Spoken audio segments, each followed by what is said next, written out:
Welcome back to the Phantom Tollbooth, where Milo, Talk, and the Humbug are about to meet the gelatinous giant. Let's back up a little bit.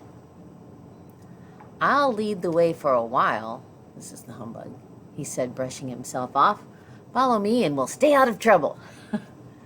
He guided them along one of the 5 narrow ledges, all of which led to a grooved and rutted plateau. They stopped for a moment to rest and make plans, but before they had done either, the whole mountain trembled violently, and with a sudden lurch rose high into the air, carrying them along with it, for quite accidentally they had stepped into the calloused hand of the gelatinous giant. Ooh. And what have we here? He roared, looking curiously at the tiny figures huddled in his palm and licking his lips. He was an incredible size, even sitting down, with long unkempt hair, bulging eyes, and a large, and a shape hardly worth speaking of.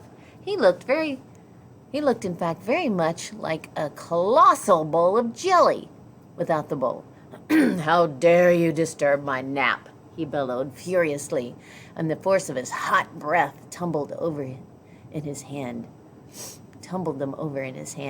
We're terribly sorry, said Milo meekly when he untangled himself, but you look just like part of the mountain.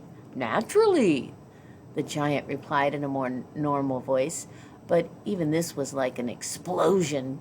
I have no shape of my own, so I try to be just like whatever I'm near. In the mountains, I'm a lofty peak. On the beach, a broad sandbar. In a forest, a towering oak. And sometimes in the city, I'm a very handsome 12-story apartment house. I just hate to be conspicuous. It's really not safe, you know. Then he looked at them with hungry eyes and wondered how they'd taste.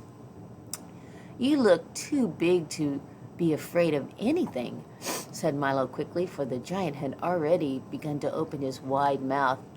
I'm not, he said with a slight shiver that ran all over his gelatinous body.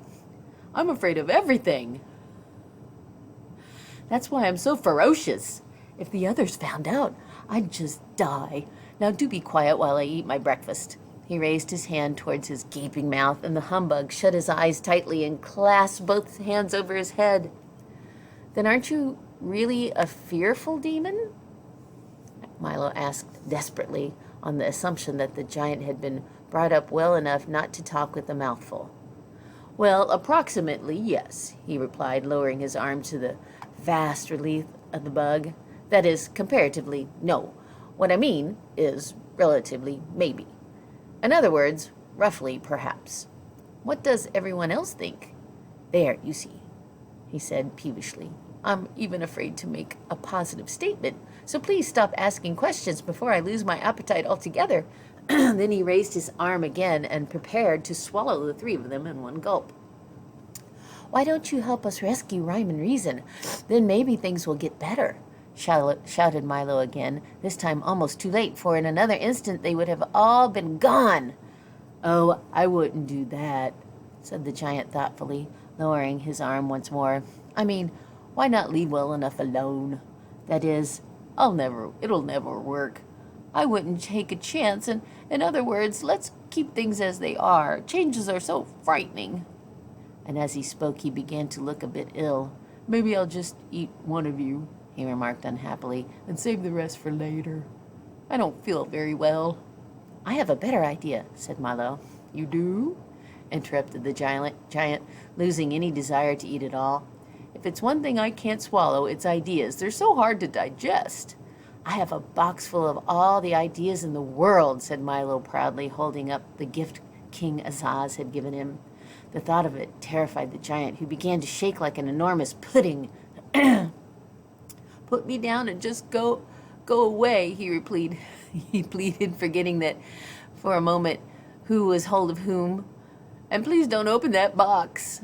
In another moment, he'd set them down on the next jagged peak, and with panic in his eyes, lumbered off to warn the others of this terrible new threat. But news travels quickly. the word snatcher, the trivium, and the long-nosed, green-eyed, curly-haired, wide-mouthed, thick-necked, broad-shouldered, round-bodied, short-armed, bow-legged, big-footed monster had already spread the alarm throughout the evil, unenlightened mountains. And out the demons came from every cave and crevice, through every fissure and crack, from under the rocks and up from the mud, stomping and shuffling, slithering and sliding through the murky shadows, and all had only one thought in mind: destroy the intruders and protect ignorance.